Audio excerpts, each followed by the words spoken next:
BJP का माधव समीकरण क्या है? लोकसभा की 48 में से 45 सीटें जीतने का फॉर्मूला समझिए। महाराष्ट्र में साल 2024 में विधानसभा चुनाव होने वाले हैं। इस चुनाव को लेकर सभी पार्टियों ने अपनी अपनी तैयारियां तेज कर दी हैं। एक तरफ जहां विपक्ष का आरोप है कि बीजेपी ने लोकसभा व विधानसभा चुनावों में खुद को फायदा पहुंचाने के लिए एनसीपी में फूट डाली है, तो वहीं दूसरी तरफ भारतीय जनता पार्टी ने भी महाविकास अघाड़ी को हराने के लिए खास रणनीति बना ली है। इस रणनीति के मुताबिक बीजेपी चुनाव में अपनी जीत सुनिश्चित करने के लिए 80 के दशक का माधव फॉर्मूला इस्तेमाल करने के लिए तैयार कर रही है। माधव फॉर्मूला का मतलब है माँ माली, धा धनगर और वाह वंजारी। दरअसल संख्या के आधार पर देखें तो महाराष्ट्र में मराठा और ओबीसी जातियों की संख्या सबसे ज्यादा है और माधव इसी ओबीसी समुदाय में आते हैं। इस राज्य में मराठा 21% से ज्यादा है, तो वहीं ओबीसी 356 उपजातियों में बटी हुई है। बीजेपी फिलहाल इन्हीं दोनों समुदायों को अपने पाले में लाने की रणनीति पर काम कर रही है।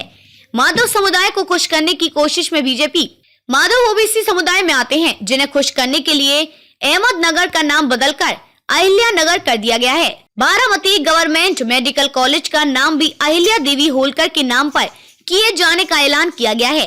माधव समीकरण महाराष्ट्र में कैसे काम करता है? दरअसल भारतीय जनता पार्टी ने 80 के दशक में ओबीसी समाज को अपने पाले में लाने के लिए माधव फॉर्मूले को आजमाया था, जिसके तहत पार्टी ने ओबीसी में प्रभावी संख्या वाले माली, धनगर और बंजारी समुदाय के लोगों को अपने पाले में लाने की कोशिश में जुट गई है।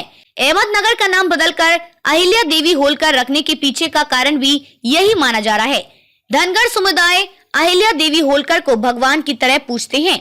कितनी सीटों पर है इस समुदाय का प्रभाव? इस समुदाय के ज्यादातर लोग कोल्हापुर, सांगली, सोलापुर, पुणे, अकोला, परभणी, नांदेड़ और यवतमाल जिलों में रहते हैं। वहीं जानकारों के मुताबिक इस समुदाय के लोगों के पास 40 से ज्यादा विधानसभा क्षेत्रों में निर्णायक वोट है और लगभग 100 विधानसभा क्षेत्रों पर इसी समुदाय के लोगों का प्रभाव है। 80 के दशक में अपनाया गया था माधव फॉर्मूला। आमतौर पर भारतीय जनता पार्टी को उच्च वर्ग के नेतृत्व के लिए जाना जाता है, लेकिन पार्टी की इसी छवि को बदलने के लिए वसंतराव भागवत ने 80 के दशक में स्वर्गीय गोपीनाथ मुंडे, प्रमोद महाजन, पांडुरंग फंडकर, महादेव शिवंकर और अन्यों की मदद से माधव माली, धनगर, वंजारी फॉर्मूले को लेकर आए।